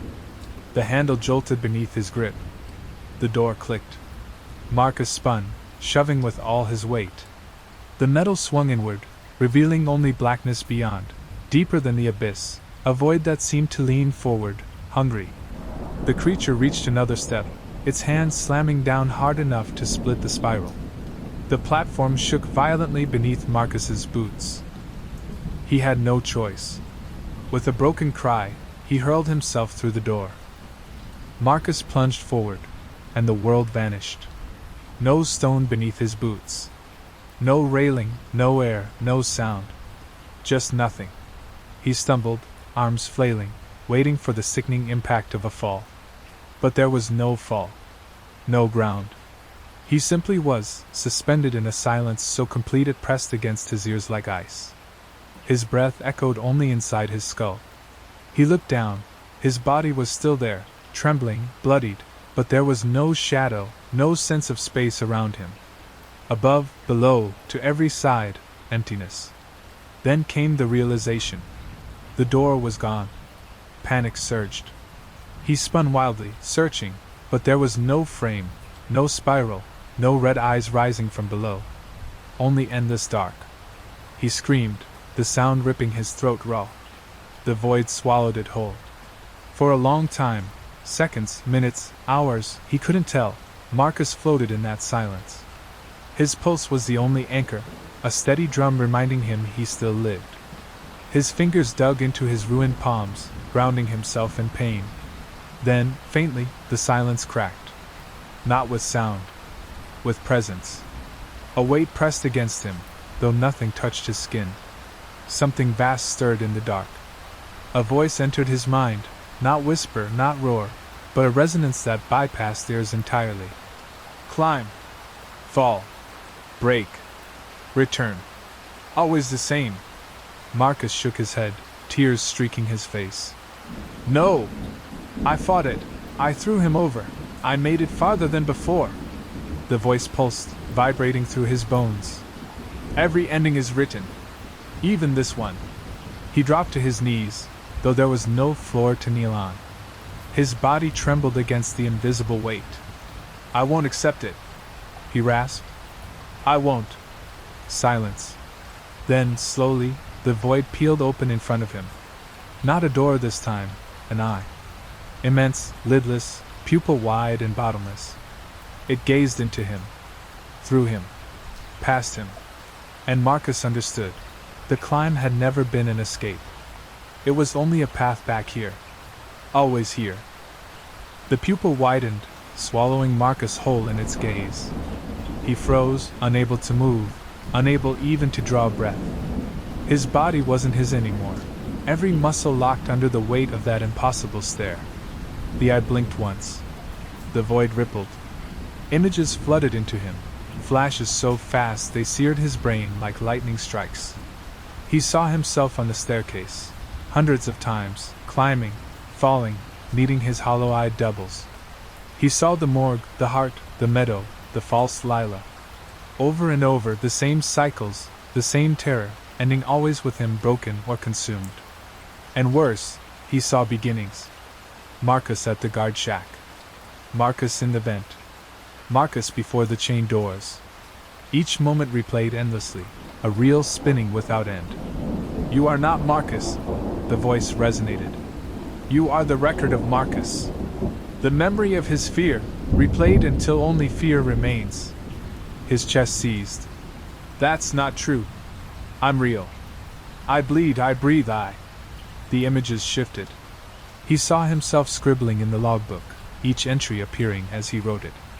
Then, those same entries already written before his hand moved, already present on the page. He screamed, clutching his head. "Stop it!" The eye drew closer, its surface reflecting his twisted form. In its reflection he wasn't Marcus. He was all the versions at once: the guard, the corpse, the child, the hollow man with the logbook. "You are the hollow hours," the voice intoned. "The time between the living and the dead. That is all you will ever be." Marcus's defiance flickered. His mind buckled beneath the truth, cracking like thin ice. But somewhere, in the corner of that collapse, a thought clawed its way through. If this is a cycle, then maybe it can still break. He forced his fists open, arms stretching wide. His voice cracked, but he roared it anyway. "Then I'll end it myself!" And he hurled himself into the eye. Marcus plunged headlong into the vast pupil. There was no impact, no resistance, only the sensation of being swallowed whole. Darkness folded around him. Then light. Then both at once, flashing so violently his body convulsed. He was falling, but also standing. Breathing, but also drowning. His skin tore away and returned in the same instant. Visions erupted inside him. He stood again at the guard shack, rain on his shoulders, his watch ticking over to 12:01 a.m. He blinked, and was in the morgue, drawers rattling open, his sister's pale body sitting up.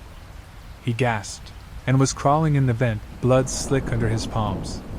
He screamed, and was climbing the spiral, facing himself on the landing.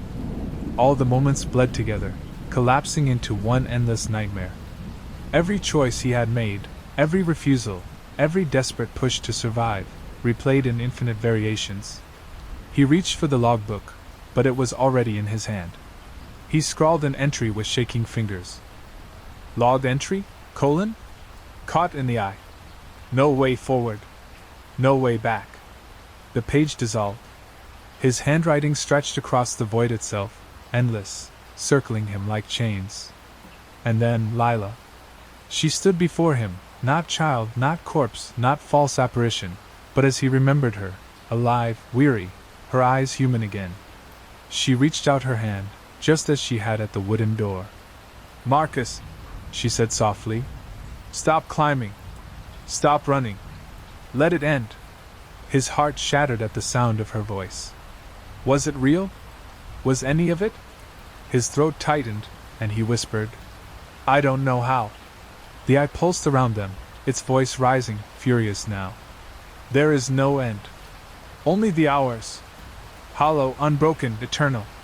The void cracked. Light spilled through fractures in the dark, jagged and searing. The visions unraveled, splitting apart like glass under pressure. The roar of the eye became a shriek, and Marcus felt himself tearing with it, stretched thin between nothing and everything.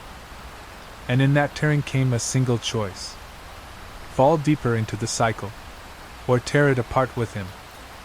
Marcus hung suspended in the fractured void, light burning through cracks that split across the black like veins of fire.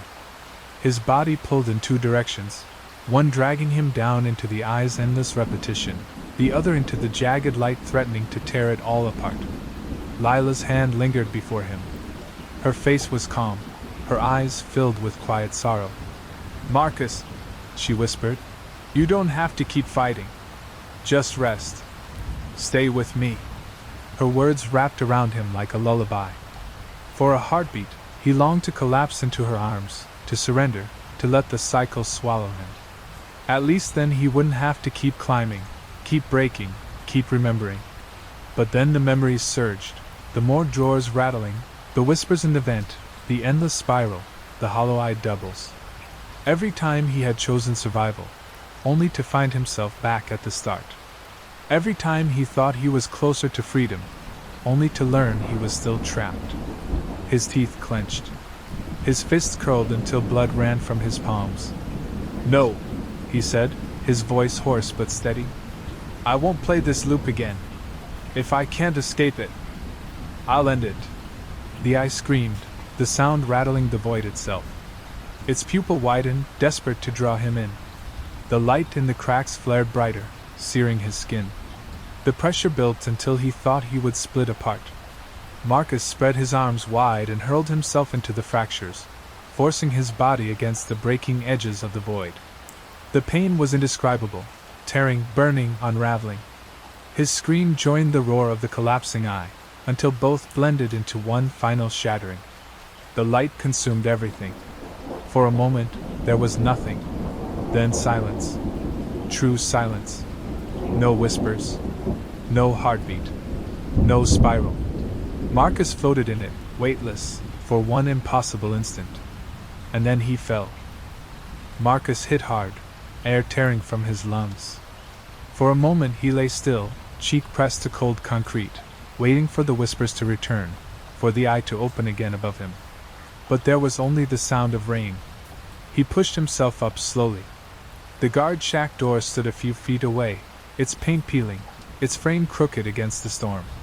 Beyond it stretched the facility's empty parking lot, slick with water, lamps buzzing faintly in the distance. Marcus touched his chest. His heart still pounded, but it was his own, no foreign rhythm beneath it. His palms bled where the skin had torn, but the marks of burns and lashes were gone.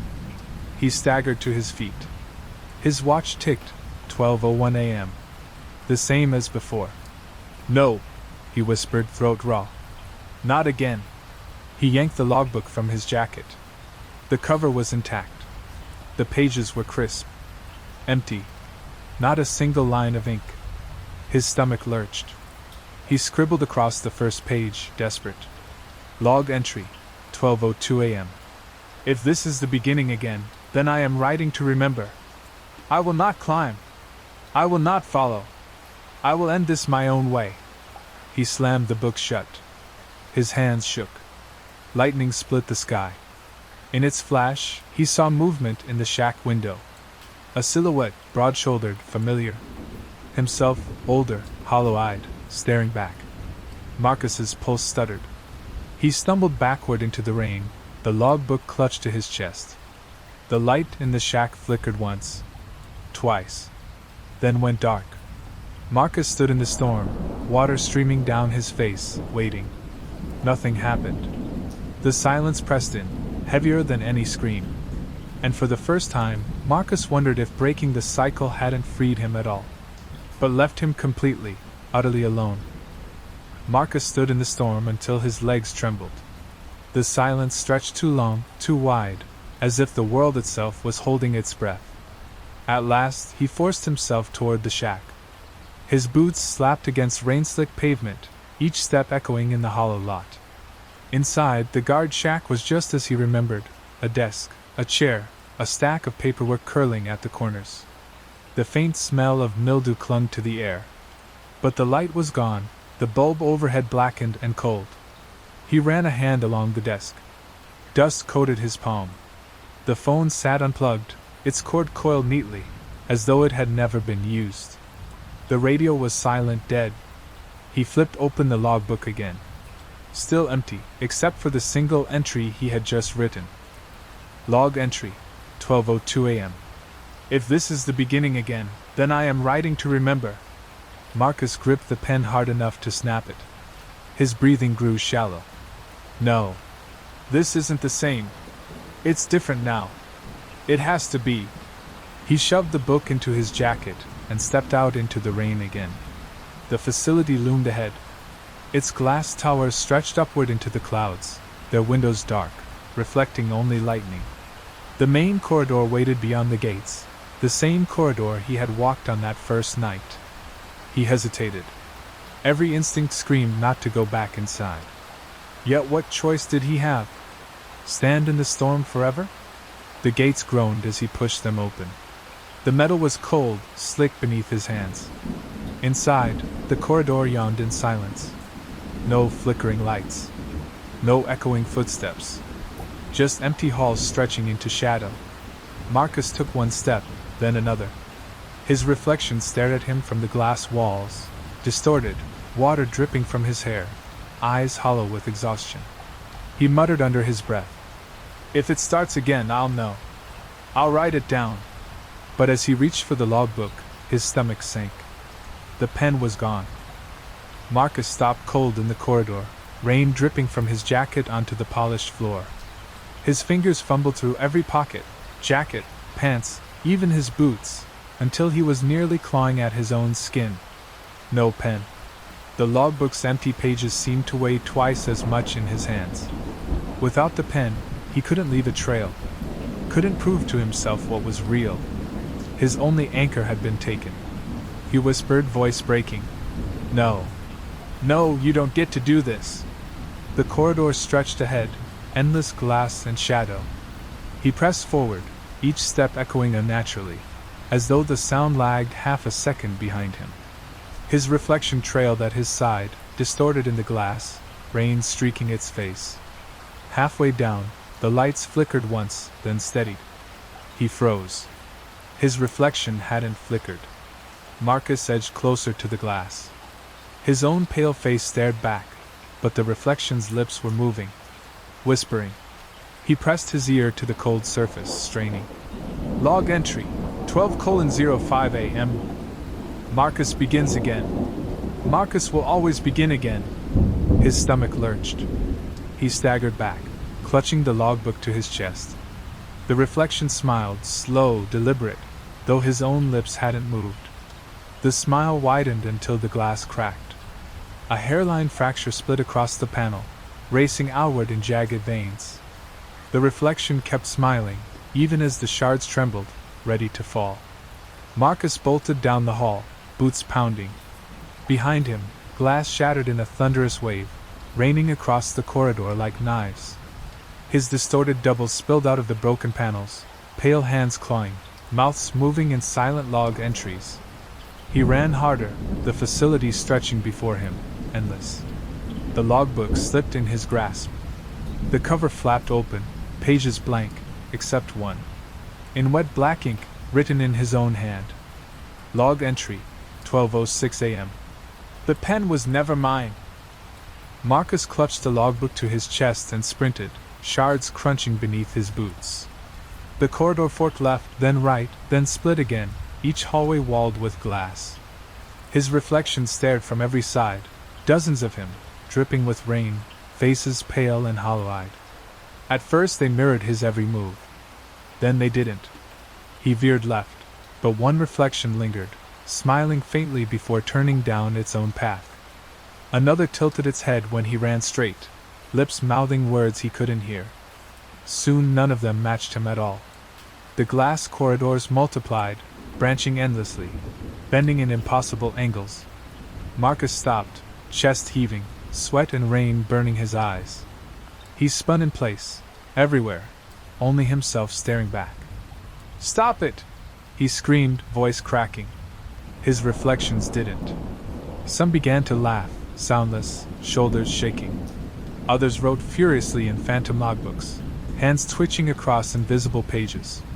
One pressed its palm to the glass. The surface rippled like water. Marcus froze. Another followed, then another.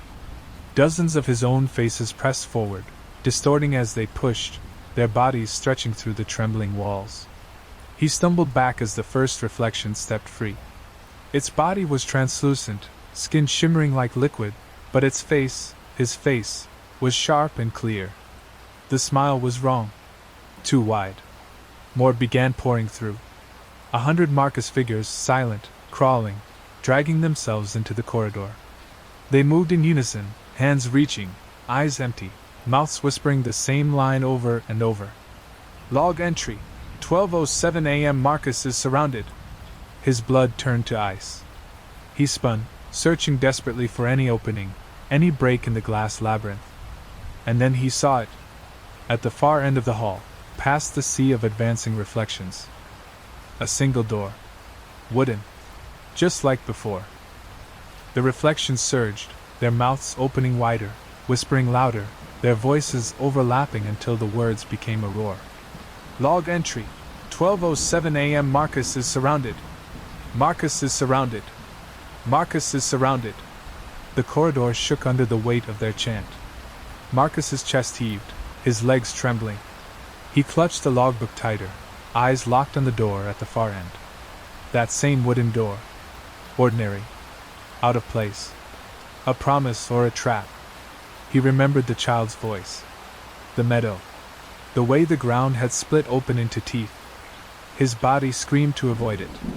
But the tide of reflections pressed closer, dozens of himself crawling forward, arms stretching, their translucent skin rippling like liquid.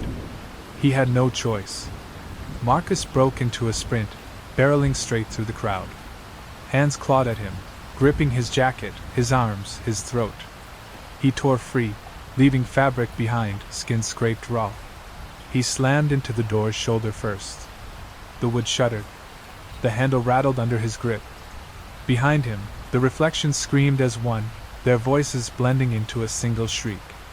The glass walls trembled, fractures racing across every surface. Marcus twisted the handle. The door burst open. Light blinded him. He stumbled through and slammed it shut behind him. Silence. He opened his eyes. He was standing in a room he knew too well. The morgue. The rows of drawers lined the walls, steel glinting under fluorescent light. One drawer slid open, slow and deliberate, as if greeting him. And on the floor before it, his logbook. Open. Pages filled. The last entry written in a shaky, familiar hand. Log entry. 12:08 a.m. Marcus comes back to where it began. Marcus froze. The morgue smelled of chemicals and cold metal, exactly as it had the first time. But this time, it wasn't the drawers that held his gaze. It was the logbook. It lay open on the tile, pages fluttering though no air stirred. Line after line filled itself in, his handwriting racing across the paper faster than any human hand could move. The words crawled over one another, bleeding into black knots that pulsed like veins. Marcus crept closer, his own reflection staring up from the polished floor beneath him. He knelt, trembling fingers reaching toward the book. The entries were his, but not. Log entry. 12:01 a.m. Marcus arrives. Log entry. 12:02 a.m. Marcus doubts. Log entry. 12:05 a.m. Marcus runs. Log entry. 12:07 a.m. Marcus chooses the door. Log entry. 12:08 a.m. Marcus kneels to read this page. His breath caught. Slowly, letters began scrawling on the next line. He watched the pen strokes carve themselves into the paper, though no pen touched it. Log entry. 12:09 a.m. Marcus realizes the logbook is writing him. Marcus stumbled back, bow rising in his throat. The logbook wasn't a record. It was a script. A cage. His hands shook as he clutched at his hair. Had he ever made a choice? Or had every step, every word, every scream already been inked? The logbook turned another page on its own. Blank for now. Waiting. Marcus forced himself forward, teeth bared. He slammed his boot down on the book, grinding the cover against the tile. No, he growled, voice cracking. Not this time. The lights above flickered. The steel drawers rattled once, then stilled.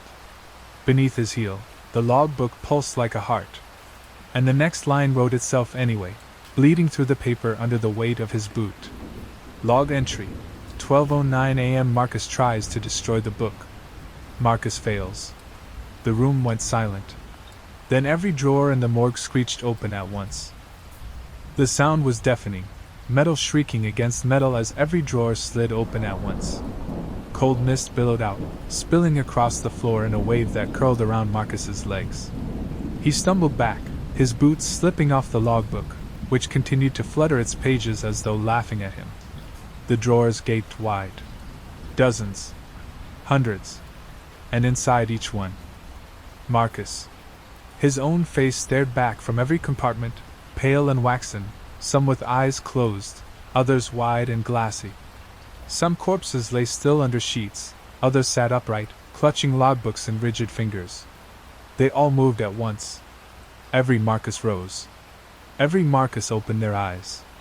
Every Marcus fixed him with the same hollow stare. The nearest corpse swung its legs over the drawer and stepped down onto the tile. Another followed. Then another. Soon the room filled with the sound of 100 pairs of bare feet dragging forward. Each of them held a logbook, pages already black with ink.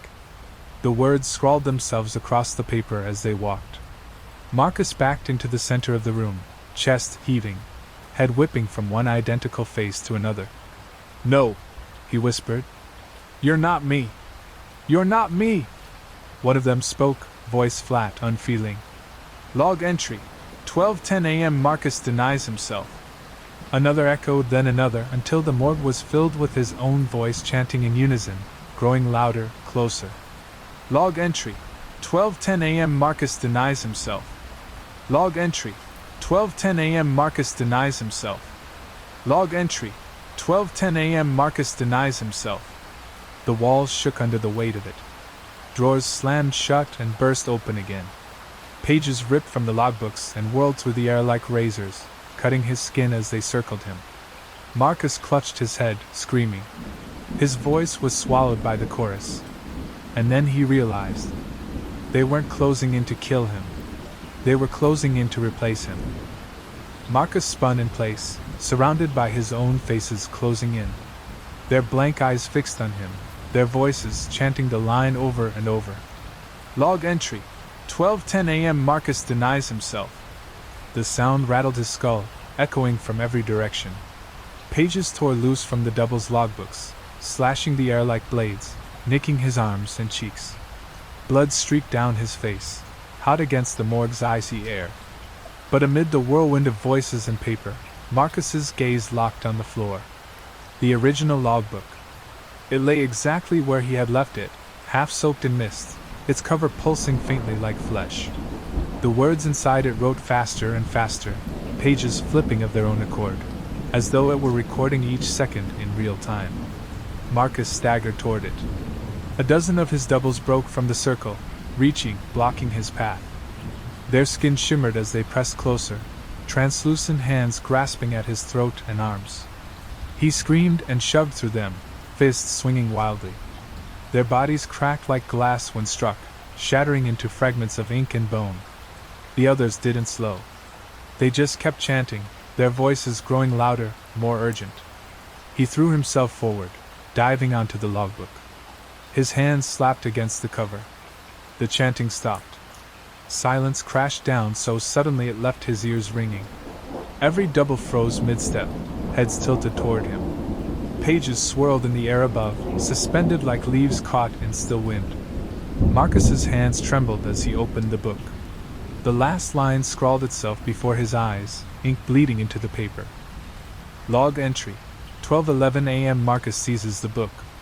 Marcus cannot let go. And it was true. His palms burned, fused to the cover as though the logbook had grown into his flesh.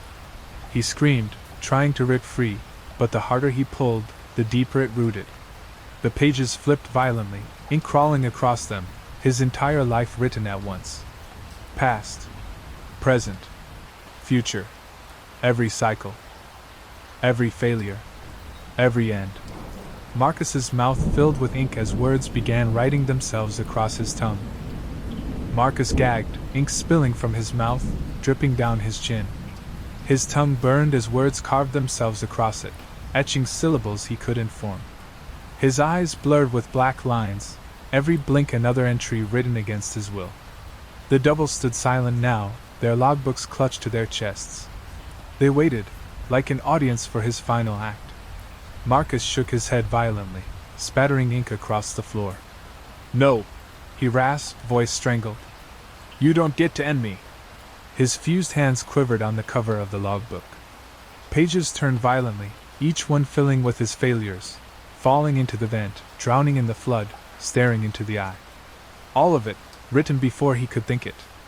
But there, Between the frantic lines, he saw gaps. Empty spaces where the ink hadn't touched yet. With a ragged breath, Marcus bent forward, pressing his mouth to the page.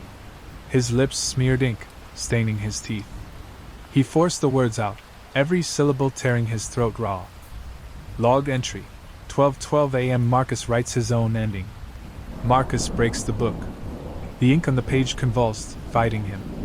Letters twisted, lines warped, trying to overwrite his entry with their own. Marcus fails. Marcus belongs to us. Marcus repeats. He screamed, pressing harder, teeth gouging the paper, his voice breaking into a roar. No. I end it! The pages ignited. Not with fire, but with light, white, blinding, pouring out from the book in waves. His fused hands blistered, flesh peeling, but he didn't let go. The doubles shrieked in unison, clutching their logbooks as the ink burned away. Their bodies cracked, splitting open, spilling into smoke and fragments. The morgue itself trembled. Drawers slammed shut, then burst open, then collapsed into dust. The walls dissolved, the lights bursting in showers of sparks. Marcus's vision went white. The last thing he saw before everything vanished was his own handwriting, seared into the final page. Log entry END. Marcus opened his eyes to silence. No morgue. No drawers. No endless halls or spirals. Just silence, deep and absolute. He lay on the ground, cheek pressed to rough asphalt. The air was cool, filled with the smell of rain. Slowly, he pushed himself up. He was outside. The guard shack stood a few feet away, its peeling doors swaying gently in the wind. Beyond it stretched the empty parking lot, puddles gleaming under the glow of a single buzzing lamp. His heart stuttered. The scene was familiar. Too familiar. He staggered to his feet, gripping his sides. Every muscle screamed, his skin raw and burned, but he was alive. The logbook was gone. His hands were free. He looked down at his wrist. His watch ticked steadily. 12:13 a.m. Not 12:01. Marcus's breath caught. A laugh tore from his throat, broken and disbelieving. He stumbled forward into the rain, arms outstretched, letting it wash the sweat and ink from his face. Not this time, he whispered, voice trembling. Not again. The silence pressed in around him, but it was just silence. No whispers. No voices calling his name. For the first time since the nightmare began, Marcus felt the weight of choice settle in his hands. He could walk away. He could leave this place and never return. He turned toward the road that led out of the facility. The asphalt stretched into the dark, empty but real. He took one step, then another. But as he moved into the night, he couldn't shake the feeling that eyes still watched him. Not from the building, not from the shadows, from himself. Marcus walked. The road stretched endlessly beneath the rain, his boots splashing through puddles, each step carrying him farther from the shack, the morgue, the spiral, the eye. The storm eased into a mist, and the world felt almost quiet, almost kind. But the further he went, the heavier his jacket became. At first he thought it was waterlogged, dragging against his shoulders. Then he heard it, a faint fluttering sound, like paper in a breeze. Marcus froze. His stomach clenched. Slowly, he reached into his jacket. The logbook was there. Dry. Intact. Waiting. His hands trembled as he pulled it free. The cover was clean, the leather unscarred. He hadn't felt its weight in what felt like hours, and yet here it was, as though it had never left. He didn't want to open it. Every nerve screamed not to. But he did. One page. One line, written in fresh, black ink. Log entry. 12:14 a.m. Marcus believes he has escaped. The rain hissed louder. The mist thickened, curling around him until the road was gone. Marcus dropped the book, but it clung to his fingers, pages peeling open, line after line filling itself. His breath came ragged, his vision spinning. He clawed at it, screaming, but the ink bled up his arms, crawling beneath his skin, writing him from the inside out. His voice broke into the night. No! I ended it! I wrote the end. The final page turned. Words carved themselves into the paper as the ink inside him answered back. Log entry, 12:15 a.m. There is no end. There is only the hollow hours. The rain stopped. The world stilled. And Marcus was gone.